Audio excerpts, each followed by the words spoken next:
Hi, Marta here with Inner Artistry. Today I want to talk about suffering from a lack of confidence.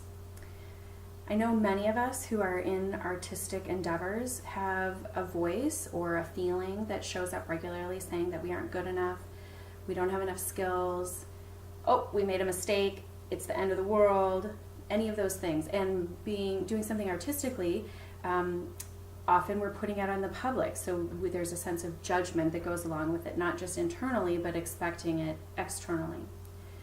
And it's really painful. It's really hard to have that voice regularly present. And if you suffer from that kind of internal experience, I have a lot of compassion for you, as I also have come from a place of having a really strong inner critic. So I have a couple of steps that I want to suggest to you that might help you a little bit in dealing with your critic so that you can get on with your purpose of creating art or performing or whatever it is that you want to do. So the first step is just identify this voice and recognize when it's showing up. And as part of that task of identifying when it shows up, think of it as a part of you. That there's a voice talking to you, or there is this feeling showing up in your body, but it is not all of you.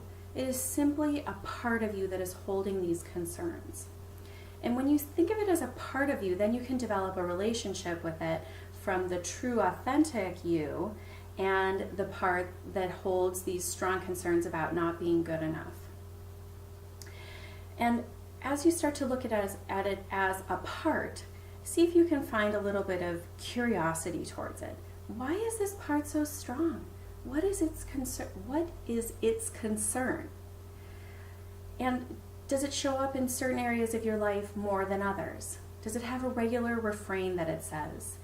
For my critic was always like, worried about mistakes. Like anytime I played a wrong note in the piano, it was just like, end of the world. And it would just be like hysterical, like ready to go off into this hysteria anytime one slip happened. So how about you? Can you find a little bit of curiosity towards your critic and explore why and how it's showing up? As you do that, see if you can notice that your critic has a positive intention. There's some kernel of positive intention of why it's showing up.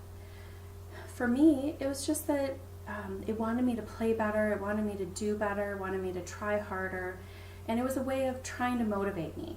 Now, I didn't like how it was motivating me, but it still had an intention of motivating me to do better in order to protect me from external judgment and failure and losing my whole career, right? It can escalate into these disastrous feelings. So what about you? What is your critic concerned about, and does it have a positive intention for you? Once you can find and recognize that your critic does have some kind of positive intention, can you see if you have internally from yourself a little bit of compassion for this part of you that has a really big job of trying to motivate you, trying to keep you safe, whatever it is. It's doing a really big job.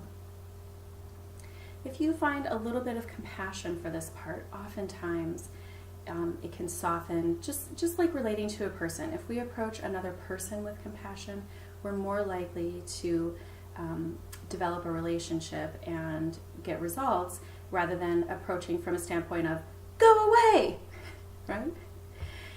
So if you can find a little bit of authentic compassion from within you, that will go a long ways towards helping your critic.